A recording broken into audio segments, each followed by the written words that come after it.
नमस्कार दोस्तों, मैं हूं दिवांश और आप सुन रहे हैं हॉरर कहानी, वो भी मेरी जुबानी। तो दोस्तों, आज मैं आपके लिए एक ऐसी भूतिया घटना लेकर आया हूं जिसे सुनकर आपके रोंगटे खड़े हो जाएंगे। जी हां, और ये भूतिया घटना हमें भेजी है राजू सिंह, जो एक प्रोफेशनल ट्रक ड्राइवर हैं। उनके मुताबिक जो कुछ उनके साथ उस रात हुआ वो आज भी उनकी नींद उड़ा देता है। तो चलिए बिना किसी देरी के कहानी को शुरू करते हैं। राजू सिंह उम्र 38 के करीब, 15 साल से ट्रक ड्राइविंग में। रात का सफर उनके लिए आम बात थी। लोग अंधेरे से डरते हैं, मगर राजू कहते हैं रात की सड़कें ही असली शांति होती हैं। लेकिन कभी कभी रात सबक भी देती है, ऐसा सबक जिसे इंसान उम्र भर नहीं भूलता। उस रात भी वो बिल्कुल नॉर्मल मूड में दिल्ली से गोरखपुर के लिए निकले थे। ट्रक में अनाज भरा था और उन्हें सुबह तक पहुंचना था। ठंडी फरवरी की रात, हल्की धुंध और ट्रक की केबिन में पीली सी मध्यम रोशनी। सड़कें खाली थीं और रेडियो पर पुराने गाने बज रहे थे। करीब 2.5 घंटे ड्राइव करने के बाद वो एक ऐसे हिस्से में पहुंचे जिसे ड्राइवर लोग काला मार्ग कहते हैं। सड़क के दोनों ओर घना जंगल और अंधेरा इतना गहरा कि हाई बीम भी ज्यादा दूर तक नहीं जाती थी। राजू को इस रास्ते की आदत थी, लेकिन उस दिन कुछ अलग था। एक अजीब बेचैनी, जैसे दिल बार बार यह कह रहा हो कि आज कुछ गड़बड़ है। धुंध अचानक और घनी होने लगी, इतनी कि आगे का रास्ता केवल कुछ फीट ही दिखाई दे रहा था। राजू ने ट्रक की स्पीड कम कर दी और सड़क पर ध्यान से नजरें जमाए रखी। अचानक उन्हें बाईं तरफ एक पुराना ढाबा दिखाई दिया। टूटी हुई टीन की छत, उलटी पड़ी कुर्सियां और दरवाजे पर ताला, यानी ढाबा बंद था और शायद कई सालों से बंद। राजू आगे निकलने ही वाले थे कि उन्हें ऐसा लगा जैसे ढाबे की तरफ से किसी ने आवाज दी, ओ भैया रुकना। उनका दिल एकदम धक से रह गया। रियर व्यू मिरर में देखा तो ढाबे के अंदर हल्की पीली रोशनी जल रही थी, जबकि सेकंड भर पहले वहां पूरा अंधेरा था। उनकी बेचैनी बढ़ चुकी थी, पर भूख भी लग रही थी। राजू ने सोचा शायद कोई मजदूर या लोकल आदमी हो। उन्होंने ब्रेक मारा और ट्रक ढाबे के सामने खड़ा कर दिया। जैसे ही वो नीचे उतरे, उनके पैरों के नीचे की मिट्टी अजीब सी लग रही थी, ठंडी और पानी जैसी। लेकिन उन्होंने ध्यान नहीं दिया और ढाबे के दरवाजे की तरफ बढ़ गए। दरवाजा खुद ब खुद थोड़ा और खुल गया, क्रीक की डरावनी आवाज के साथ। अंदर एक लालटेन जल रही थी। लालटेन की पीली रोशनी में ढाबे का भीतर का हिस्सा दिख रहा था। एक जंग लगी चारपाई, टूटी हुई मेज और पीछे एक काला सा चूल्हा। चारपाई के पास एक आदमी बैठा था, उम्र लगभग 50-55, चेहरा लंबा, आंखें गहरी और बिल्कुल बिना पलक झपकाए राजू को देखती हुई। उसके हाथ में पीतल का गिलास था। राजू ने हिम्मत करके पूछा, भैया चाय मिल जाएगी? आदमी धीमे से बोला, आओ भैया, बना देता हूं। राजू को थोड़ी राहत मिली। उन्हें लगा शायद ढाबा जहां बंद दिखाई देता है वो रात में ही चलता होगा। लेकिन तभी उनकी नजर उस आदमी के पैरों के पास गई। लालटेन की तेज रोशनी में पास की हर चीज की परछाई दिख रही थी, पर उस आदमी की परछाई बिल्कुल भी नहीं पड़ रही थी। राजू के बदन में सिहरन दौड़ गई। उन्होंने नजरें दूसरी तरफ मोड़ लीं और खुद को समझाने लगे कि शायद रोशनी में कोई एंगल होगा। तभी उन्हें पीछे से किसी की आवाज ही सुनाई दी, राजू भैया यहां मत रुकना, आगे बढ़ जाओ। उस आवाज में इतनी सर्दी, इतनी अजीब थरथराहट थी कि राजू का दिल जोर से धड़कने लगा। उन्होंने झटके से पीछे मुड़कर देखा। धुंध के बीच एक औरत की परछाई दिखाई दी। लंबे बाल, सफेद कपड़े और वो सीधे उन्हीं को देख रही थी। धुंध में उसका चेहरा साफ नहीं दिख रहा था, लेकिन आंखें, ऐसा लग रहा था जैसे वो बहुत दर्द में हो या शायद बहुत गुस्से में। राजू घबरा गए। उन्होंने दोबारा ढाबे वाले आदमी की तरफ देखा और इस बार वो आदमी धीरे धीरे मुस्कुरा रहा था। उसकी मुस्कुराहट इंसानों जैसी नहीं थी। एक एक दांत अजीब तरह से लंबा और नुकीला लग रहा था, जैसे किसी जानवर के हों।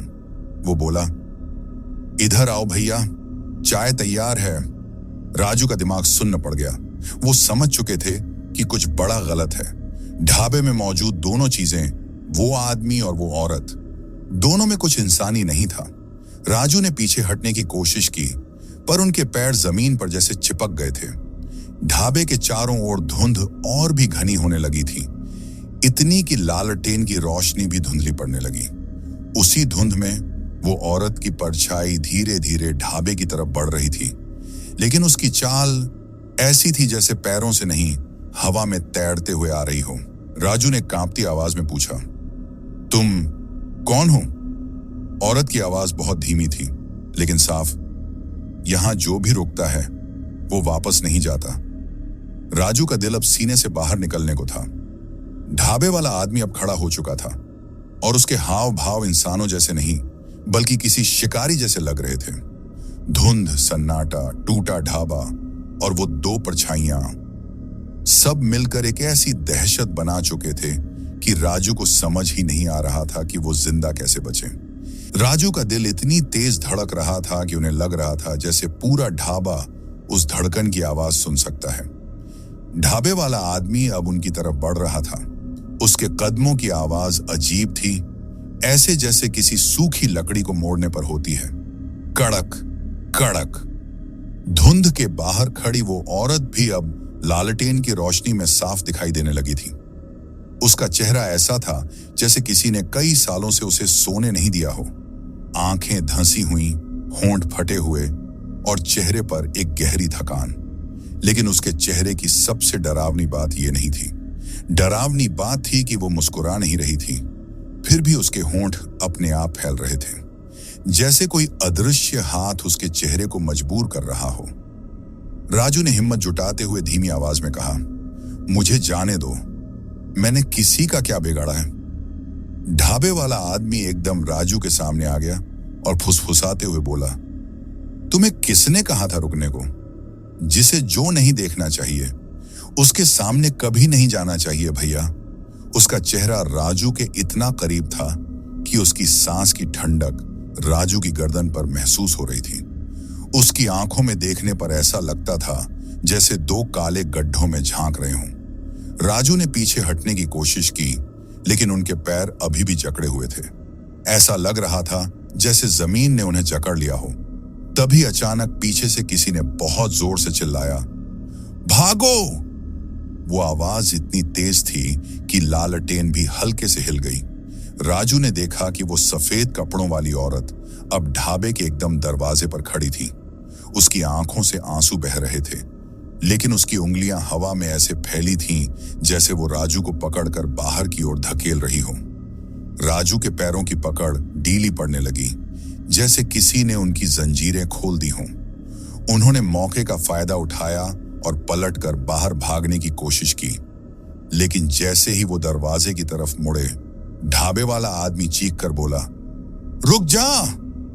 उसकी आवाज इतनी अप्राकृतिक और भरी हुई थी कि एक पल को राजू के कानों में सब कुछ सुन्न हो गया। राजू लड़खड़ाते हुए बाहर की तरफ भागे। धुंध और भी गहरी हो चुकी थी, लेकिन वो बस ट्रक की दिशा में दौड़ते गए। पीछे से फुसफुसाने की आवाजें, चीखें, हंसी, सब मिलकर ऐसी आवाज बना रही थीं जैसे पूरा जंगल उन्हें बुला रहा हो। राजू का डर उन्हें और तेज दौड़ने पर मजबूर कर रहा था। ट्रक सिर्फ 20 से 25 मीटर दूर था, लेकिन धुंध की वजह से इतना लगता था जैसे किलोमीटरों दूर हो। राजू तेजी से ट्रक के दरवाजे तक पहुंचे और जैसे तैसे हैंडल पकड़कर ऊपर चढ़ने लगे, लेकिन तभी पीछे से किसी ने उनका हाथ पकड़कर खींचा। राजू का दिल एक पल को रुक गया। उन्होंने मुड़कर देखा, वो ढाबे वाला आदमी नहीं था, वो वही औरत थी। उसकी आंखों में दहशत थी, लेकिन चेहरा विनती कर रहा था। उसने कांपती आवाज में कहा, भागो और कभी पीछे मुड़कर मत देखना, चाहे कोई भी आवाज दे। राजू उसका हाथ झटक कर ट्रक के अंदर चढ़ गए। उन्होंने चाबी घुमाई। ट्रक स्टार्ट नहीं हुआ। 1 बार, 2 बार, 3 बार। कहीं से कोई आवाज आई, मत जाओ, रुक जाओ। राजू रोने जैसे हो गए। उन्होंने पूरी ताकत से चाबी घुमाई और एक्सीलरेटर दबाया। इंजन ने एक जोरदार झटका लिया और ट्रक चल पड़ा। जैसे ही ट्रक आगे बढ़ा, उन्हें ढाबे के पास किसी चीज के गिरने की भारी आवाज सुनाई दी। ऐसा लगा जैसे कोई बड़ा पेड़ गिरा हो। या कोई बहुत भारी चीज। राजू ने जोर से एक्सीलरेटर दबाया। धुंध के बीच ट्रक लड़खड़ाता हुआ तेजी से आगे बढ़ने लगा, लेकिन सफर अभी खत्म नहीं हुआ था। लगभग 50 मीटर आगे निकलते ही उन्हें ट्रक के दाएं तरफ बैठने वाली सीट पर किसी के बैठने की आवाज आई, स्पष्ट, जैसे सीट पर हल्का सा वजन पड़ा हो। राजू का खून जम गया। उन्होंने डरते हुए उस तरफ देखा। सीट खाली थी, पर फिर एक और आवाज आई, इस बार बहुत साफ, किसी की धीमी सी सांसें, जैसे कोई वहीं बैठा हो।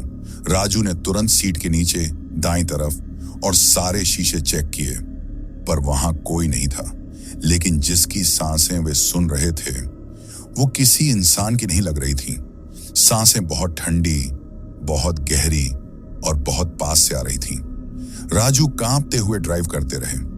उन्हें लग रहा था जैसे कोई अदृश्य चीज उनके बिल्कुल साथ बैठी हो। कुछ ही सेकंड बाद ट्रक की विंडो पर 3 उंगलियों के निशान बने। अंदर की तरफ से नहीं, बाहर से नहीं, बल्कि कांच के बीच से। निशान ऐसे जैसे कांच के अंदर कोई उंगली रखकर खींच रहा हो। राजू चिल्ला पड़े। ट्रक धुंध में तेजी से आगे दौड़ रहा था। पीछे फिर वही आवाज, रुक जाओ। मगर इस बार आवाज उस ढाबे वाले की नहीं थी, ये वही औरत थी। ये सुनकर राजू एक का दिमाग घूम गया। अगर औरत चाहती थी कि वो भाग जाए, तो अब उन्हें रोक क्यों रही थी? क्या वो औरत भी उसी ढाबे की कैद में थी, या वो एक और जाल था? धुंध अब इतनी बढ़ चुकी थी कि राजू को सड़क तक साफ नहीं दिख रही थी, और तभी ट्रक की हेडलाइट्स के सामने कुछ आया। सफेद कपड़ों वाला कोई साया बिल्कुल ट्रक के बीचों बीच खड़ा। राजू के हाथ स्टीयरिंग पर जम गए। ट्रक सीधा उसी साए की तरफ बढ़ रहा था, और जो कुछ अगले पल हुआ उसने राजू की जिंदगी हमेशा के लिए बदल दी। ट्रक की हेडलाइट्स जिस साए पर पड़ी, राजू को साफ दिखाई दे गया। वो वही औरत थी, सफेद कपड़े, खुले बाल, लेकिन अब उसका चेहरा पहले जैसा शांत नहीं था। इस बार उसकी आंखें लाल थीं और चेहरा इतना डरावना कि राजू का कलेजा मुंह को आ गया। ट्रक तेजी से उसी ओर बढ़ रहा था। राजू ने स्टीयरिंग मोड़ने की कोशिश की, पर उनके हाथ जैसे लकवाग्रस्त हो गए थे। साए की तरफ देखकर ऐसा लग रहा था जैसे वो उन्हें अपने अंदर खींच लेगा। आखिरी सेकंड में राजू ने पूरी ताकत लगाकर स्टीयरिंग दाईं ओर घुमा दिया।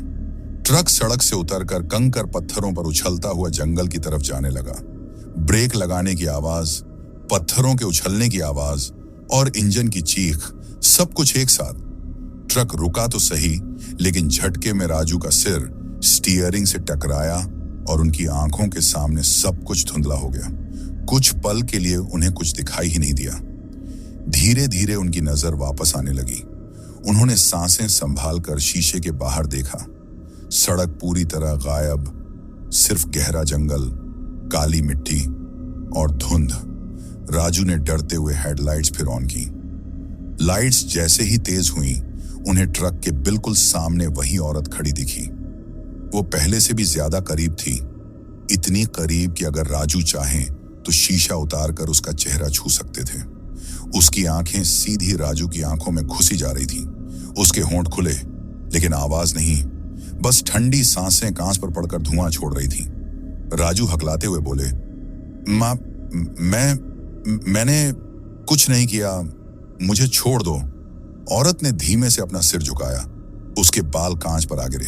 फिर बिल्कुल धीरे से उसने कांच पर उंगलियां फिराईं। धुंधली रोशनी में कांच पर 3 शब्द उभरे, मत जाओ आगे। राजू का दिल बैठने लगा। मत जाओ आगे? क्यों?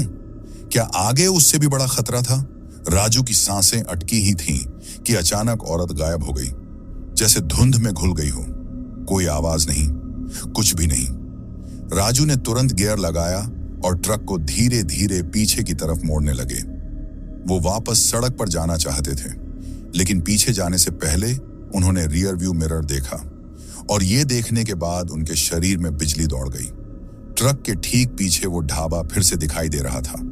वही जर्जर ढाबा, वही लालटेन, और उसी लालटेन की रोशनी में ढाबे वाला आदमी खड़े होकर सीधे राजू को देख रहा था। वो इतने दूर थे, फिर भी उसका चेहरा साफ दिखाई दे रहा था, और वो मुस्कुरा रहा था। एक ऐसी मुस्कान जो इंसान की नहीं लगती। राजू ने नजर हटा ली। उन्होंने ट्रक को जोर से रिवर्स किया और किसी तरह सड़क पर वापस आ गए। सड़क पर पहुंचकर उन्होंने सांस की एक बड़ी खुशबू की बजाय एक ठंडी लहर महसूस की, जैसे पूरे जंगल ने उन्हें देख लिया हो। राजू ने ट्रक तेजी से आगे बढ़ाना शुरू किया। वे सिर्फ भागना चाहते थे, बस भागना। कुछ मिनटों बाद धुंध थोड़ा कम होने लगी। राजू ने राहत की सांस ली, पर उनकी राहत ज्यादा देर टिक नहीं पाई। जैसे ही वो आगे बढ़े, उन्हें दिखाई दिया कि सड़क पर एक टूटा हुआ ट्रक खड़ा है। उसका अगला हिस्सा पूरी तरह कुचल चुका था। लाइट्स बंद थीं, टायर फटे हुए और कैबिन का दरवाजा खुला था। राजू ने गाड़ी धीमी की, लेकिन तभी उन्होंने ध्यान दिया कि उस ट्रक पर एक नंबर लिखा था।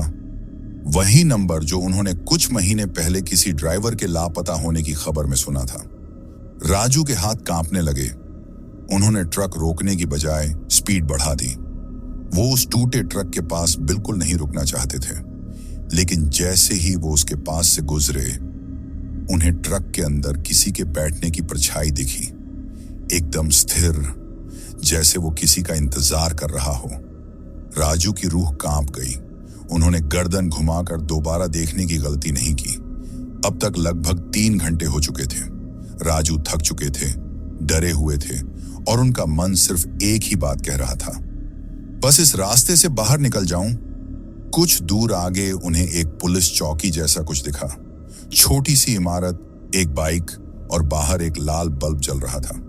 राजू को लगा कि आखिरकार वो सुरक्षित जगह पहुंच गए हैं। उन्होंने ट्रक रोका और चौकी की तरफ बढ़ने लगे। दरवाजा खुला था। अंदर हल्की रोशनी थी। एक मेज पर रजिस्टर पड़ा था और उसके पास कुर्सी। राजू बोले, कौन है? हेलो, कोई है? कोई जवाब नहीं। उन्होंने आगे कदम बढ़ाया। कमरे में बहुत ठंड थी, इतनी कि उनके हाथ सुन्न होने लगे। तभी उनकी नजर मेज पर रखे रजिस्टर पर गई। उस पर ऊपर से नीचे तक तारीखें और नाम लिखे थे, ज्यादातर ट्रक ड्राइवरों के। लेकिन असली डर तब लगा जब उन्होंने आखिरी एंट्री देखी। उस पर लिखा था, राजू सिंह 2:40 नहीं पहुंचा। राजू की रीढ़ की हड्डी में सिहरन दौड़ गई।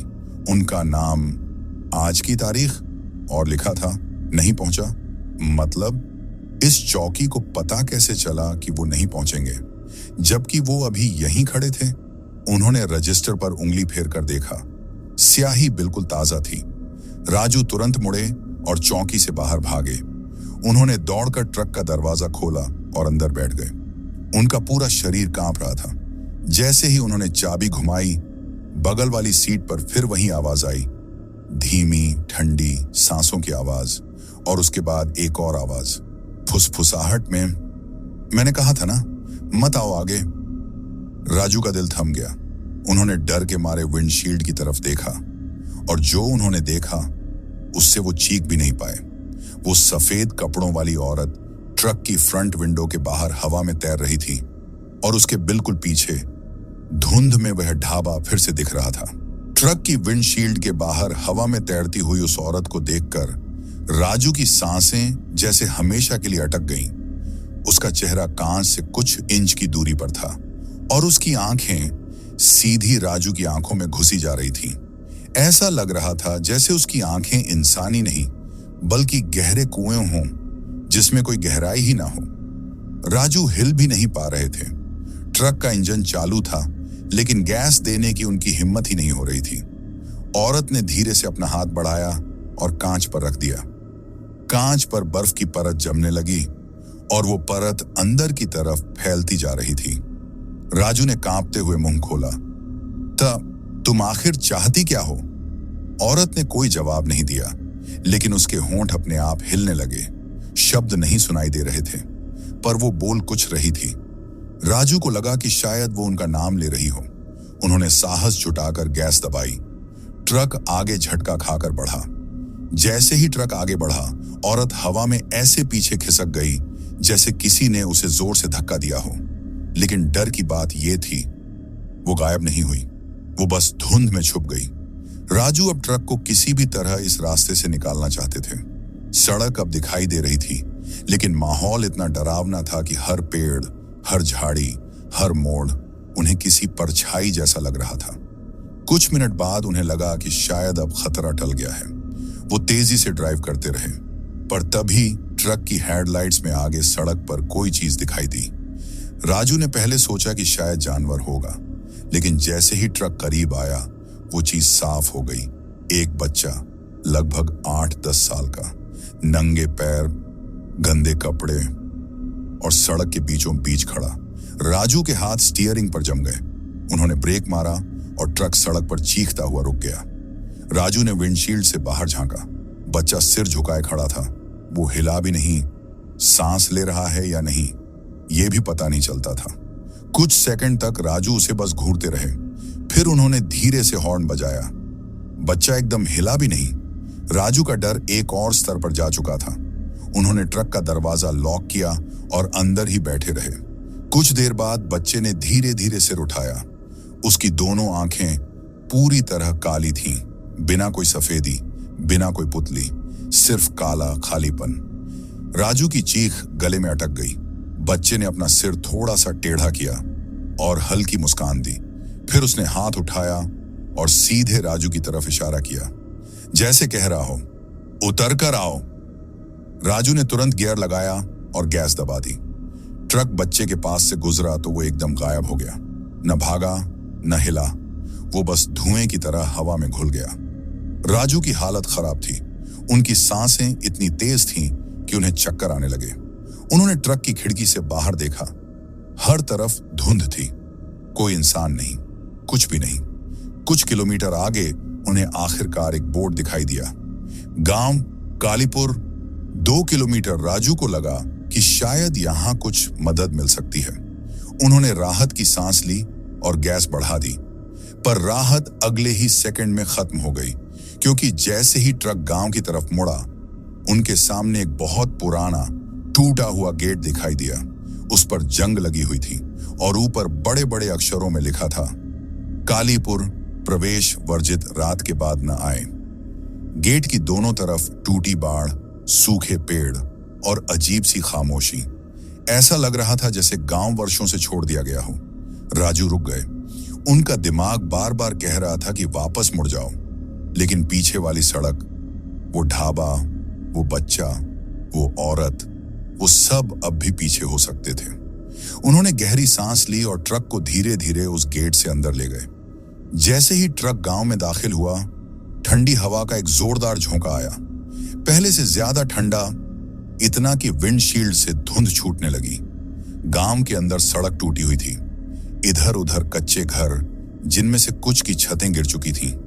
कहीं कोई इंसान नहीं, न कोई कुत्ता, न कोई आवाज। राजू धीरे धीरे ट्रक को आगे बढ़ाते रहे। उन्हें लगा शायद गांव में कोई मिलेगा जो मदद करेगा। कम से कम ये सब क्या हो रहा है, कोई बताएगा। लेकिन जैसे ही वो गांव के बीचों बीच पहुंचे, उन्हें एक अजीब सी आवाज सुनाई दी, धीमी सी हंसी, किसी बच्चे की। राजू का दिल डूब गया। उन्होंने दाएं बाएं देखा, कोई नहीं। फिर वही हंसी, अब और करीब से, बहुत करीब से। राजू ने डर के मारे ट्रक रोक दिया और तभी बाएं शीशे से किसी ने झांक कर भीतर देखा। काले चेहरे पर 2 जलती हुई लाल आंखें। राजू चीख भी नहीं पाए। उन्होंने तुरंत गाड़ी स्टार्ट की और आगे बढ़े। ट्रक झटके खाता हुआ गांव के बीचों बीच भाग रहा था। फिर सड़क के किनारे उन्हें एक बहुत पुराना कुआं दिखाई दिया। उस कुएं के पास 3 परछाइयां खड़ी थीं, एक बच्चा, एक बूढ़ी औरत और तीसरी वो ढाबे वाला आदमी। तीनों राजू को ऐसे देख रहे थे जैसे उनका इंतजार कर रहे हों। राजू के शरीर में झटके पड़ने लगे। उन्होंने तेजी से स्टीयरिंग मोड़ा और ट्रक गांव के दूसरे छोर की ओर बढ़ा। पर जैसे ही वो गांव से बाहर निकलने वाले थे, उनकी नजर सड़क के बीचों बीच खड़ी एक औरत पर पड़ी, वही सफेद कपड़ों वाली, लेकिन इस बार उसका चेहरा पूरी तरह साफ दिख रहा था। चेहरा नहीं, एक जलती हुई खोपड़ी जैसा। उसने हाथ उठाकर राजू को रोकने का इशारा किया और उसके पीछे फिर वही ढाबा दिखाई देने लगा। राजू की आंखें फटी रह गईं। ढाबा, गांव के बीच, कैसे? ट्रक के अंदर ठंडी हवा भरने लगी और उसी हवा में राजू को एक आवाज सुनाई दी, अब तू कहीं नहीं जाएगा। राजू ने ट्रक पूरी ताकत से मोड़ने की कोशिश की, लेकिन ऐसा लगा जैसे स्टीयरिंग किसी अदृश्य हाथ ने पकड़ लिया हो। ट्रक उसी भूतिया औरत की तरफ खींचता जा रहा था जो सड़क के बीचों बीच खड़ी थी। राजू ने पूरी जान लगाकर स्टीयरिंग को खींचा। पसीना उनकी गर्दन तक बह रहा था, सांसें तेज, दिल धड़कता हुआ, और दिमाग में बस एक ही बात, अगर ये औरत आगे आई तो मैं खत्म। ट्रक अचानक झटका खाकर दाईं ओर मुड़ गया और सड़क के किनारे की कच्ची मिट्टी पर चढ़ गया। ट्रक उछलता कूदता हुआ आगे भागा, लेकिन उस एक झटके में राजू ने वो औरत धुंध के अंदर जाते हुए देख ली। वो खड़ी नहीं थी, वो तैर रही थी, और उसकी आंखें ट्रक की स्पीड के साथ साथ घूम रही थीं, जैसे वो राजू पर नजर रख रही हो। राजू अब डर से ज्यादा गुस्से में थे। उन्हें समझ नहीं आ रहा था कि उनकी गलती क्या थी। क्यों ये चीजें उनका पीछा कर रही थीं? क्यों वो ढाबा अचानक कहीं भी आ जाता था? क्यों हर बार वो औरत नए रूप में सामने खड़ी होती थी? उनके दिमाग में एक ही बात घूम रही थी, ये सब किसी इंसान का काम नहीं है, ये कुछ और है, बहुत पुराना, बहुत खतरनाक। लगभग 5 मिनट बिना रुके ड्राइव करने के बाद उन्हें लगा कि शायद वो खतरे से निकल आए हैं। धुंध थोड़ी कम हो गई थी और सड़क के किनारे कुछ नए निशान भी दिखने लगे थे। टायरों के निशान, टूटी बोतलें, चप्पलें, जैसे कोई यहां अक्सर आता जाता हो। राजू ने राहत की सांस ली, लेकिन तभी उन्हें ट्रक के बगल में कोई चीज दौड़ती हुई दिखी। पहले तो उन्हें लगा कि शायद कोई जानवर होगा, पर जब उन्होंने ध्यान से देखा तो उनका दिल फिर से ठंडा पड़ गया। ट्रक के बिल्कुल बराबर में एक आदमी दौड़ रहा था, नंगे पैर, फटे कपड़े, और सबसे डरावनी बात, उसके पैर जमीन को छू नहीं रहे थे। वो हवा में ऐसे तैरकर ट्रक के साथ साथ चल रहा था जैसे कोई छाया हो। राजू की आंखें फटी रह गईं। उन्होंने गैस और दबाई, ट्रक की स्पीड बढ़ने लगी, लेकिन वो आदमी उसी स्पीड में साथ साथ तैरता रहा। फिर उसने अपना चेहरा राजू की खिड़की की तरफ मोड़ा। उसका चेहरा पूरा झुलसा हुआ था, आंखें खोखली और होंठ जले हुए, जैसे किसी ने उसे आग में फेंका हो। वो आदमी अचानक जोर से चिल्लाया, वापस आ जा, तू नहीं बच पाएगा। राजू ने डर के मारे स्टीयरिंग झटके से मोड़ा। ट्रक एक बड़े पत्थर से टकराता हुआ सड़क के किनारे जा रुका। धक्का इतना जोरदार था कि राजू का सिर स्टीयरिंग से टकराया और उन्हें कुछ सेकंड के लिए सब धुंधला दिखने लगा। जब उनकी नजरें धीरे धीरे साफ हुईं, तो उन्होंने देखा कि वह आदमी ट्रक के सामने खड़ा है। अब वह हंस नहीं रहा था, उसके चेहरे पर कोई भाव भी नहीं था। वो बस खाली आंखों से राजू को देख रहा था। राजू ने धीरे धीरे बैक गियर लगाया और ट्रक को पीछे करने की कोशिश की। इंजन गरजा, ट्रक पीछे खिसका, लेकिन आदमी हिला तक नहीं। राजू ने डर के मारे फिर से गियर बदला और ट्रक को दाईं तरफ मोड़कर तेजी से आगे बढ़ा दिया। कुछ सेकंड बाद वो आदमी पीछे छूट चुका था, लेकिन राजू जानते थे कि इसका मतलब ये नहीं कि वो खतरे से बाहर हैं। कुछ देर बाद सड़क एक संकरी पगडंडी जैसे रास्ते में बदल गई। चारों तरफ ऊंचे पेड़, जड़ें जमीन से बाहर, और हवा में सिर्फ सन्नाटा। राजू को लगा शायद यहां से कोई सामान्य रास्ता मिल जाए, लेकिन तभी सड़क के किनारे एक टूटा हुआ साइन बोर्ड दिखा, शमशान घाट 500 मीटर। राजू के रोंगटे खड़े हो गए। उन्हें समझ नहीं आ रहा था कि उनका ट्रक उन्हें कहां ले आया है, लेकिन अब लौटने की कोई जगह भी नहीं बची थी। ट्रक आगे बढ़ा और हवा अचानक से और ठंडी हो गई, इतनी ठंडी कि ट्रक का शीशा अंदर से जमने लगा। राजू एक ने शीशे पर हाथ फेरा और जैसे ही धुंध साफ हुई, उन्होंने सामने देखा, मशालें जल रही थी, पुराने जमाने की लकड़ी की मशालें, दोनों तरफ कतार में, और बीच में एक चौड़ा रास्ता।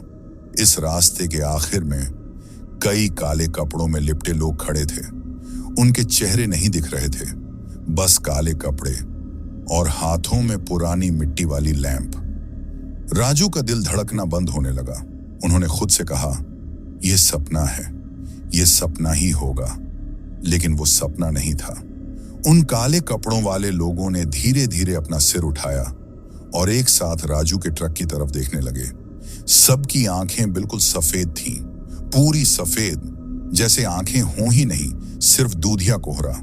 फिर उनमें से एक आगे बढ़ा, बहुत धीरे, और हाथ उठाकर इशारा किया, उतर जा। राजू ने तुरंत गियर बदला और ट्रक को घुमाने की कोशिश की, लेकिन जैसे ही उन्होंने स्टीयरिंग घुमाया, ट्रक के ठीक पीछे किसी ने जोर से खिड़की पर हाथ मारा, एकदम तेज, धमाके की तरह। राजू पीछे मुड़े और उन्होंने जो देखा उससे उनका खून ठंडा पड़ गया। पीछे की खिड़की पर वही औरत चेहरा चिपकाए खड़ी थी। उसके झुलसे हुए दांत साफ दिखाई दे रहे थे और उसकी आंखें खून टपका रही थीं। वो दांत दिखाकर फुसफुसाई, तू भागकर कहां जाएगा राजू? उसने उनका नाम लिया था। राजू के हाथ कांपने लगे। उन्होंने बिना सोचे समझे ट्रक को पूरी स्पीड में आगे बढ़ा दिया। काले कपड़ों वाले लोग ट्रक के सामने से छिटक कर अलग हो गए, लेकिन उनकी आंखें, उनकी गर्दनें, उनकी हरकतें सब राजू को देखते हुए ही थीं, जैसे उन्हें पता हो कि राजू इस जगह से कभी जीवित नहीं लौट सकता। राजू ट्रक को पूरी ताकत से दौड़ाते रहे और जैसे ही वह शमशान वाले रास्ते से बाहर आए, एक जोरदार धमाका हुआ। ट्रक के सामने कुछ बड़ा आकर गिरा था। राजू ने ब्रेक मारा और जब देखा, वो वही बच्चा था, काले आंखों वाला। अब की बार उसके चेहरे पर कोई मुस्कान नहीं थी। वह सीधा राजू को घूर रहा था। राजू का सीना फटने लगा। उन्होंने हाथ जोड़कर कहा, मुझे छोड़ दो, मैंने क्या किया है? मैं बस घर जाना चाहता हूं। बच्चा धीरे धीरे खड़ा हुआ और सिर हिलाकर बोला, गलती तुझसे नहीं हुई। राजू चौंक गए और बच्चा धीरे धीरे आगे बोला, गलती उस ढाबे से हुई है जिसमें तू रुक गया था। राजू का गला सूख गया। वो पूछना चाह रहे थे कि उस ढाबे में ऐसा क्या है, लेकिन इससे पहले बच्चा अचानक हवा में घुल गया और उसकी जगह वही ढाबा प्रकट हो गया। ठीक ट्रक के सामने वही टूटा बोर्ड, वही मंद पीली लाइट, वही अजीब सन्नाटा। ढाबा मानो कह रहा था, वापस आ जा राजू। ट्रक के सामने अचानक ढाबा प्रकट हो जाना, ये वही बात थी जिससे राजू सबसे ज्यादा डरते थे। वो ढाबा किसी जगह पर नहीं था, वो राजू का पीछा कर रहा था, जैसे वो चाहता हो कि राजू वहीं वापस आए, वहीं जहां से ये सब शुरू हुआ था। राजू ट्रक के अंदर बैठा कांप रहा था। इंजन चालू था, लेकिन वो गाड़ी आगे बढ़ा नहीं पा रहा था। ढाबे के बोर्ड पर लगी पीली लाइट झिलमिला रही थी, जैसे हर झिलमिलाहट के साथ उसके अंदर की अंधेरी परछाइयां बाहर देखने की कोशिश कर रही हों। राजू ने खुद को संभाला और ट्रक को रिवर्स करने की कोशिश की, लेकिन जैसे ही उन्होंने गियर पीछे डाला, ट्रक एकदम बंद हो गया। इंजन की आवाज थमते ही माहौल और डरावना हो गया। अब सिर्फ हवा की हल्की सी सीटी और ढाबे की झिलमिलाती लाइटें थीं। राजू ने कई बार चाबी घुमाई, इंजन एक बार भी नहीं उठा। उन्हें समझ आ रहा था कि यहां कुछ अलौकिक हो रहा है, कुछ ऐसा जो इंसानी दिमाग समझ ही नहीं सकता। राजू ने गहरी सांस ली और खुद से कहा, अगर ये ढाबा बार बार आ रहा है तो शायद ये मुझे कुछ दिखाना चाहता है या किसी चीज में खींचना चाहता है। लेकिन वो जानते थे कि ट्रक के अंदर बैठकर कुछ नहीं बदलने वाला, तो उन्होंने धीरे धीरे हिम्मत जुटाई और ट्रक का दरवाजा खोल दिया। जैसे ही दरवाजा खुला, एक ठंडी हवा का जोरदार झोंका उनके चेहरे से टकराया। ठंड बेहद तेज थी, जैसे किसी फ्रीजर के भीतर खड़े हो गए हों। राजू ट्रक से उतरे, उनके कदम भारी थे, दिल तेज धड़क रहा था, हर कदम पर बेचैनी बढ़ रही थी। ढाबे की ओर बढ़ते हुए उन्हें ऐसा लगा जैसे जमीन नरम हो गई हो, एक अजीब सा दबाव पैरों के नीचे, जैसे वो किसी दलदल पर चल रहे हों। ढाबे से 20 कदम दूर खड़े होकर उन्होंने आसपास देखा। सन्नाटा, काला आकाश, कहीं कोई हलचल नहीं। फिर ढाबे के दरवाजे के ऊपर लगी घंटी अपने आप बज उठी, टन टन टन टन, एक बहुत धीमी पुरानी खड़खड़ाती आवाज। राजू का दिल जोर से उछला। उन्होंने आवाज की दिशा देखी, लेकिन दरवाजा बंद था। फिर भी घंटी बज रही थी। राजू को लगा कि शायद कोई अंदर है, शायद कोई जीवित आदमी, शायद कोई जो बता सके कि ये सब क्या है। उन्होंने कुछ देर रुककर हिम्मत जुटाई और धीरे से ढाबे का दरवाजा धक्का देकर खोल दिया। दरवाजा चरमराया और अंदर एक घुप अंधेरा दिखाई दिया। वही मेजें, वही कुर्सियां, वही टूटे बर्तन, जैसा उन्होंने पहले रात को देखा था। लेकिन आज एक चीज अलग थी। अंदर धूप बत्ती की तेज गंध थी, बहुत तेज, इतनी तेज कि आंखों में जलन होने लगी। और उसी गंध के बीच एक ठंडी सी हवा चल रही थी जो ढाबे के अंदर कहीं गहराई से आ रही थी। राजू धीरे धीरे अंदर आगे बढ़े। ढाबे की फर्श पर धूल थी, लेकिन एक जगह पर अजीब से पैरों के निशान नजर आए, छोटे छोटे पैरों के, जैसे बच्चे के हों। ये वही निशान थे जो उन्होंने ढाबे में पहली बार रात को देखे थे, लेकिन इस बार ये ताजा थे और ढाबे के अंदर के उस हिस्से की तरफ जा रहे थे जहां पहले उन्हें वो पुराना बंद कमरा दिखा था। वो कमरा जिसका दरवाजा धकेलने पर खुद ब खुद बंद हो गया था। राजू के कदम ठिठक गए, लेकिन भीतर कुछ ऐसा था जो उन्हें रोकने नहीं दे रहा था। शायद सच, शायद मौत, शायद दोनों। उन्होंने उस कमरे की तरफ कदम बढ़ाए। दरवाजा आज थोड़ा खुला हुआ था, अंदर हल्की सी सफेद रोशनी झलक रही थी। राजू ने धीरे से दरवाजा खोला और अंदर का दृश्य देखकर दंग रह गए। कमरे के बीचों बीच एक पुराना लकड़ी का ताबूत रखा था। ताबूत पर लाल रंग से कुछ लिखा हुआ था, मत खोलना। लेकिन सबसे डरावनी बात थी, ताबूत अपने आप हिल रहा था, हल्का हल्का, जैसे अंदर कोई जिंदा हो। राजू को लगा कि अब उनकी हिम्मत जवाब दे जाएगी, लेकिन उन्होंने खुद को शांत किया। धीरे धीरे आगे बढ़कर ताबूत के पास गए और जैसे ही वो करीब पहुंचे, ताबूत एक बार जोर से हिला। धड़ाम! राजू डर कर पीछे हटे। उनका दिल धक्का से रह गया, लेकिन ताबूत का हिलना बंद नहीं हुआ। अब वो लगातार हिल रहा था, धक धक धक। हर धक से राजू के पैरों तले जमीन जैसे कांप रही थी। और फिर अचानक कमरे के कोने में कोई खड़ा दिखा।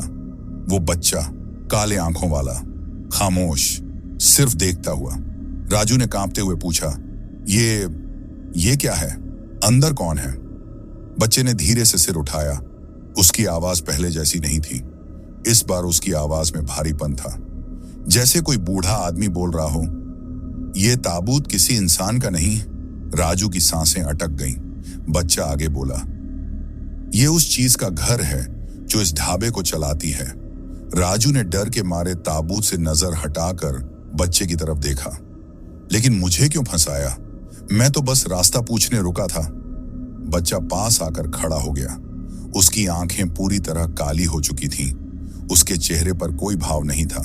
फिर उसने धीरे से कहा, क्योंकि इस ढाबे को जिंदा रहने के लिए हर कुछ साल में किसी की जरूरत होती है। राजू पीछे हटने लगे। बच्चा और करीब आ गया। और इस बार किस्मत ने तुझे चुन लिया राजू। राजू को लगा कि अब उनका अंत सामने खड़ा है। वो ताबूत तेजी से हिल रहा था। ढाबे की दीवारें चरमरा रही थीं। हवा में फुसफुसाहटें गूंज रही थीं।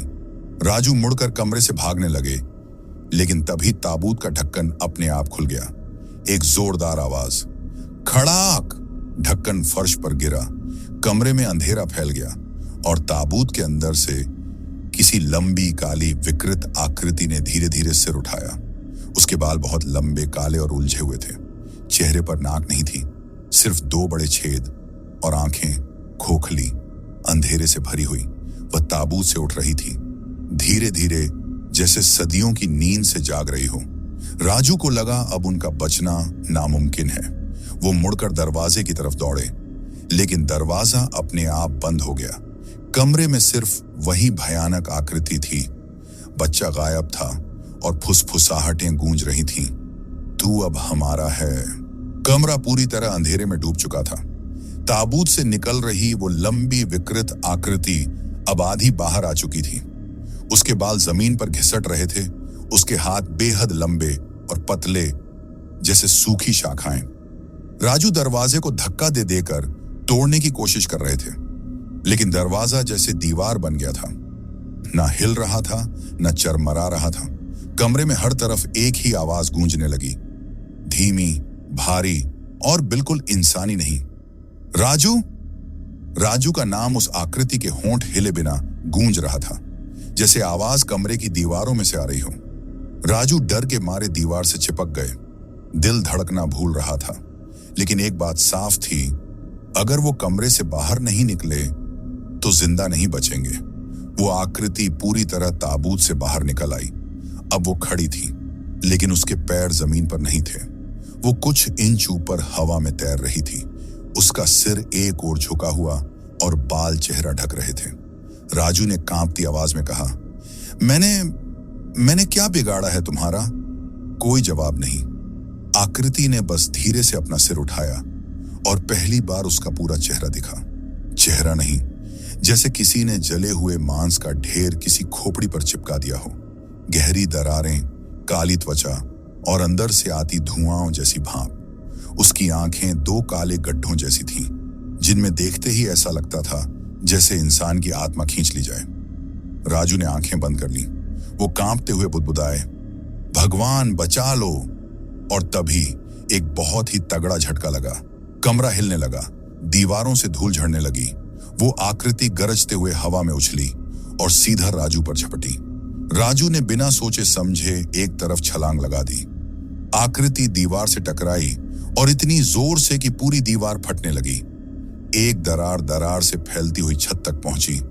धड़ाम से एक हिस्सा गिरा और अचानक कमरे में थोड़ा प्रकाश आ गया। राजू ने मौका देखा। वो उसी टूटी हुई दीवार की ओर भागे, लेकिन आकृति भी पीछे ही थी। उसकी लंबी भुजाएं दीवार को पकड़ने लगी, जैसे मकड़ी दीवार चढ़ती है। राजू दीवार फांदकर बाहर निकल गए। बाहर ढाबे का मुख्य हॉल था, जो अब पहले से भी ज्यादा अंधेरा, ज्यादा ठंडा और ज्यादा भयानक लग रहा था। लेकिन अब एक नई डरावनी चीज हो रही थी। ढाबे की हर मेज अपने आप हिलने लगी थी। कुर्सियां फर्श पर घिसटते हुए इधर उधर जाने लगी। छत में लटकी ट्यूबलाइट ऐसे झूल रही थी जैसे भूकंप आ गया हो। और सबसे खतरनाक, ढाबे के हर कोने में आवाजें गूंजने लगी। फुसफुसाहटें, हंसी, रोने की आवाजें और किसी बूढ़े आदमी की आवाज, राजू रुक जा, बाहर मत जा। राजू ने कभी भी इस तरह का डर नहीं महसूस किया था। उन्हें समझ नहीं आ रहा था कि ये आवाजें असली हैं या उनके दिमाग में। वो दरवाजे की तरफ दौड़े, लेकिन दरवाजा गायब था। जहां पहले दरवाजा था, अब वहां सिर्फ कच्ची ईंटों की दीवार थी। राजू को लगा जैसे उनकी टांगें जवाब दे देंगी। वो चिल्लाते हुए बोले, ये सब मुझे क्यों रोक रहे हो? मुझे क्या चाहिए तुम लोगों को? और तभी ढाबे की छत से उसी बच्चे की आवाज आई, हमको कुछ नहीं चाहिए, बस तू नहीं जा सकता, अभी नहीं। राजू ने ऊपर देखा। बच्चा उल्टा छत से लटका हुआ था, हाथ पैर फैले हुए। उसके बाल नीचे की तरफ लटक रहे थे और उसकी आंखें एकदम चमकीली सफेद थीं। बच्चा फुसफुसाया, अगर तू यहां से भाग गया तो वो जाग जाएगी। राजू हतप्रभ, वो कौन? बच्चा मुस्कुराया, जिसे तूने जगा दिया है, जो ताबूत में थी, जो इस ढाबे की मालकिन है। राजू का दिमाग सुन्न हो गया। लेकिन मैं क्यों?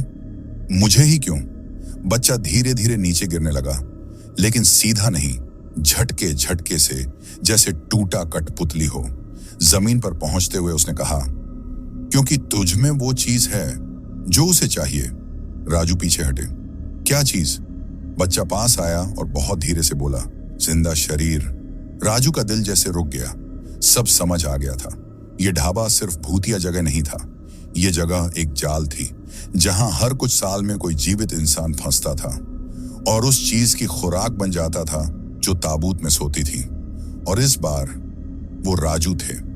तभी बेहद तेज आवाज आई, एक गरज जैसी। ताबूत वाला कमरा फिर से हिलने लगा। वो आकृति ढाबे के हॉल में बाहर निकल आई थी। अब वो पहले से भी ऊंची थी। उसके चेहरे पर चमकती हुई लाल लकीरें, जैसे उसके अंदर आग जल रही हो। उसने जैसे ही हॉल में कदम रखा, हर मेज, हर कुर्सी हवा में उठ गई और फिर सब हवा में घूमते हुए राजू की तरफ उड़ने लगे। राजू पूरी ताकत से बाईं ओर भागे। कुर्सियां, बर्तन, लकड़ी के तख्त उनके पीछे दीवार से टकरा टकरा कर टूट रहे थे। ढाबे का फर्श भी पिघलने लगा था, जैसे किसी ने नीचे आग जला दी हो। आकृति हवा में तैरते हुए राजू की तरफ झपटी। उसकी चीख कान फाड़ देने वाली थी। कमरे में सिर्फ अंधेरा, सिर्फ ठंड और सिर्फ मौत का एहसास था। राजू दीवार की तरफ भागे और बिना सोचे पूरा जोर लगाकर उसे टकरा गए। धड़ाम! दीवार टूट गई। राजू उस टूटी दीवार से धक्के खाकर बाहर जा गिरे। बाहर अंधेरा था, बारिश शुरू हो चुकी थी, लेकिन राजू आज पहली बार खुश थे कि वो ढाबे से बाहर आ गए हैं। लेकिन उनकी खुशी कुछ सेकंड ही चली, क्योंकि जैसे ही उन्होंने पीछे मुड़कर ढाबे को देखा, ढाबा गायब था। पूरी की पूरी इमारत एक पल में गायब। सिर्फ एक काला खड़ा हुआ पेड़ था और उस पेड़ के पीछे वो आकृति खड़ी थी, धीरे धीरे बाहर आती हुई, चमकती हुई आंखें लिए राजू की तरफ बढ़ती हुई। राजू तुरंत उठे और दौड़ना शुरू कर दिया। जंगल में, अंधेरे में, बारिश में बस दौड़ते रहे और पीछे से आवाज गूंज रही थी, राजू तू भाग नहीं सकता। राजू जितना दौड़ सकते थे दौड़े। आखिरकार उन्हें दूर कहीं हल्की रोशनी दिखाई दी, लाइट, एक छोटी सी। वो पूरी ताकत से उस दिशा में भागे और जैसे ही वहां पहुंचे उनकी सांसें रुक गईं। वो ट्रक था, उनका ही ट्रक, इंजन चालू, लाइटें जल रही थीं, दरवाजा खुला था, लेकिन ट्रक ड्राइवर सीट पर कोई बैठा था, पीछे से दिखाई देने वाला एक आदमी। राजू ने डरते हुए धीरे धीरे पास जाकर आवाज लगाई, कौन? जिस आदमी ने सिर घुमाया वो इंसान नहीं था, वो वही ढाबे वाला आदमी था, लेकिन उसका चेहरा आधा जला हुआ, आंखें खोखली और होंठ फटे हुए। वो मुस्कुराया और बोला, चलो राजू, अब तेरी आखिरी सवारी बाकी है। राजू कुछ पल तक समझ ही नहीं पाए कि क्या करें। उनका अपना ट्रक जिसमें वो सालों से सफर कर रहे थे, उसी में अब एक जला हुआ, खोखली आंखों वाला आदमी बैठा था। ट्रक की हेडलाइट बारिश की बूंदों पर चमक रही थी। हवा में मिट्टी और गीले पत्तों की गंध थी, लेकिन उसके बीच भी राजू को साफ महसूस हो रहा था, कुछ उनका पीछा कर रहा है। ट्रक में बैठे उस आदमी ने फिर कहा, बैठ जा राजू, रात बहुत हो चुकी है। आवाज धीमी थी, लेकिन उसमें एक अजीब सी ठंडक थी, जैसे वो आवाज सीधा दिल के अंदर उतरती हो। राजू ने हिम्मत जुटाते हुए कहा, मुझे छोड़ दो, मैं किसी को कुछ नहीं बताऊंगा। ट्रक वाला आदमी धीरे धीरे हंसा। उसकी हंसी बिल्कुल इंसानी नहीं लग रही थी। ये बात अभी ढाबे में बोलनी चाहिए थी, अब देर हो चुकी है। राजू एक कदम पीछे हटे। उनके पैर कीचड़ में धंस गए, लेकिन वो पीछे हटते रहे। उन्हें पता था अगर वो इस ट्रक में बैठ गए तो शायद कभी वापस ना आ पाए। और तभी जंगल के पीछे से वही आवाज सुनाई दी, राजू। ढाबे वाली वो आकृति, वही लाल चमकती आंखें, अब वो ट्रक के पीछे खड़ी थी। बारिश उसके शरीर पर गिर रही थी, लेकिन वो बूंदें उस पर रुक नहीं रही थीं, जैसे उसका शरीर असली ही ना हो। राजू दो तरफ फंस चुके थे, आगे ट्रक का भूतिया ड्राइवर, पीछे वो आकृति, और दोनों का इरादा साफ था, राजू को जिंदा नहीं छोड़ना। राजू ने अचानक मुड़कर जंगल कीचड़ में पूरी ताकत से छलांग लगाई और भागना शुरू किया। उनकी सांसें तेज हो गईं, बारिश तेज होती जा रही थी, पेड़ अंधेरे में रेंगते साए जैसे लग रहे थे। पीछे से फिर आवाज आई, भाग ले, पर ज्यादा दूर नहीं जा पाएगा। राजू दौड़ते रहे। कुछ मिनटों बाद उन्हें दूर एक फीकी रोशनी दिखी, एक पुराना सा मंदिर बहुत छोटा था, जैसे घने जंगल में किसी बाबा ने बनाया हो। अंदर से हल्की सी लौ जल रही थी। राजू वहां तक पहुंच गए और बिना सोचे सीधे अंदर भागे। जैसे ही वो अंदर पहुंचे, अचानक सब शांत हो गया। जंगल की आवाजें, वो स्त्री की चीखें, ट्रक वाले की हंसी, सब गायब। मंदिर में सिर्फ एक बूढ़ा साधु बैठा था, आंखें बंद, ध्यान में लीन। राजू हांफते हुए बोले, बाबा बचा लो, मेरे पीछे कुछ है। वो साधु ने धीरे धीरे आंखें खोली। उनकी आंखें अजीब तरह से शांत थीं, जैसे वो पहले से जानते हों कि राजू यहां क्यों आए हैं। उन्होंने राजू को ऊपर से नीचे तक देखा और बोले, तू जिंदा बच गया, यही चमत्कार है। राजू कांपती आवाज में बोले, वो ढाबा, वो लोग, ताबूत वाली औरत, वो। साधु ने हाथ उठाकर उन्हें रोका। मुझे पता है, तू जिस जगह गया था वो ढाबा नहीं था। राजू हैरान, तो फिर क्या था? साधु धीरे धीरे बोले, वो एक स्थान है जहां आत्माएं फंसी रहती हैं, एक श्रापित जगह जहां हर कुछ साल में एक ट्रक वाला या कोई राहगीर उस ताबूत वाली आत्मा के जाल में फंसता है। राजू को अचानक ढाबे का गायब होना याद आया। उनकी रूह कांप गई। साधु आगे बोले, उस औरत का असली नाम चंद्रकांता था। कई साल पहले उसका पति ट्रक ड्राइवर था। एक रात हादसे में उसकी मौत हो गई। चंद्रकांता पागल हो गई, हर रात सड़क पर जाकर ट्रक वालों को रोकने लगी। लेकिन एक दिन कुछ गुंडों ने उसे बेरहमी से मारकर जंगल में दफना दिया, पर उसकी आत्मा शांत नहीं हुई। साधु ने गहरी सांस ली। उसने अपने पति की मौत का बदला लेने की कसम खाई और तभी से उस इलाके में एक ताबूत बनना शुरू हुआ जहां वो सोती है, और जब कोई जिंदा इंसान उस जगह पहुंचता है वो जाग जाती है। राजू ने डर से पूछा, और वो ढाबा, वो बच्चे, वो आदमी? साधु बोले, वो असली नहीं है, वो आत्मा जिनसे भी मिलती है उन्हें अपने साथ ढाबे में बांध लेती है। उनकी परछाइयां, आवाजें, चेहरे सब उसी की रचना है। वो तुझे भटकाने के लिए थे। राजू की रीढ़ में बर्फ सी ठंडक उतर गई। साधु ने आगे कहा, जिस ट्रक को तूने देखा वो भी असली नहीं था, वो केवल तुम्हें वापस उस जगह ले जाने का जाल था। राजू ने कांपते हुए पूछा, तो क्या वो अभी भी मेरे पीछे है? साधु ने पास पड़ा एक तांत्रिक त्रिशूल उठाया और मंदिर के प्रवेश द्वार की ओर देखा। वो यहां नहीं आ सकती, मंदिर की सीमा के भीतर नहीं। जैसे ही उन्होंने ये कहा, मंदिर के बाहर जोर से चीख गूंजी। एक इतनी भयानक, इतनी तेज चीख कि राजू के कान सुन्न हो गए, जैसे कोई ताबूत के अंदर से चीख रहा हो। साधु शांत रहे, लेकिन उनकी आंखों में तनाव दिख रहा था। कुछ सेकंड बाद सब शांत हो गया। राजू ने डरते हुए पूछा, अब क्या होगा? साधु बोले, अब तो सुबह तक यहीं रहेगा। सूरज के निकलते ही उस आत्मा की शक्ति खत्म हो जाती है और तू सुरक्षित रहेगा। राजू राहत की सांस लेने ही वाले थे कि साधु ने एक और बात कही, लेकिन याद रखना, अगर तू कभी भी उस इलाके से गुजरे, अगर तू उस पेड़ या उस रास्ते के पास भी गया तो वो फिर जाग जाएगी। राजू ने सिर हिला दिया। मैं कभी वहां नहीं जाऊंगा, साधु ने कहा। जैसे ही सुबह होगी सीधा अपनी राह पकड़ लेना, पीछे मुड़कर मत देखना। उस रात राजू मंदिर में पूरी रात जागते रहे। उनके दिमाग में ढाबे की हर आवाज, हर चीख, हर परछाई घूमती रही। बाहर कभी कभी पेड़ टूटने जैसी आवाज आती, कभी किसी के चलने की, लेकिन मंदिर की चौखट तक कोई नहीं आ पा रहा था। आखिरकार सुबह की पहली किरणें आईं। जंगल में धीरे धीरे रोशनी फैलने लगी। साधु ने सिर हिलाकर कहा, जा और याद रख, उस रास्ते का नाम कहीं भी मत लेना। राजू ने उन्हें प्रणाम किया और मंदिर से बाहर निकले। जैसे ही वो बाहर आए, उन्हें यकीन नहीं हुआ। उनका असली ट्रक कुछ ही मीटर दूर खड़ा था, बिल्कुल सही स्थिति में, जैसे कभी खोया ही नहीं था। राजू ट्रक में बैठे और इंजन स्टार्ट किया। दिल अभी भी बहुत तेज धड़क रहा था, लेकिन एक बात बिल्कुल साफ थी, वो उस जगह कभी वापस नहीं जाएंगे। ट्रक धीरे धीरे सड़क पर बढ़ने लगा। सूरज की रोशनी जंगल पर पड़ रही थी। सब सामान्य दिख रहा था। राजू ने चैन की सांस ली, लेकिन ट्रक की मिरर में उन्होंने एक आखिरी बार जंगल को देखा और उनकी रूह कांप गई। पेड़ों के बीच, उसी जगह जहां ढाबा दिखा था, वहां एक औरत खड़ी थी। सफेद साड़ी, लंबे बाल, चेहरा झुका हुआ, जैसे अब भी इंतजार कर रही हो। राजू ने तुरंत मिरर घुमा दिया और बिना पीछे देखे तेजी से वहां से निकल गए। उस दिन के बाद राजू कभी उस रास्ते पर नहीं गए, कभी उस ढाबे का नाम किसी को नहीं बताया, ना उस ताबूत वाली औरत का जिक्र किया।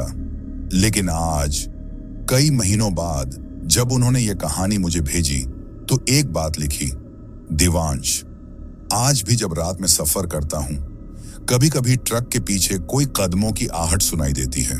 लगता है जैसे वो अब भी मेरे पीछे है। शायद मेरी आखिरी सवारी अभी बाकी है।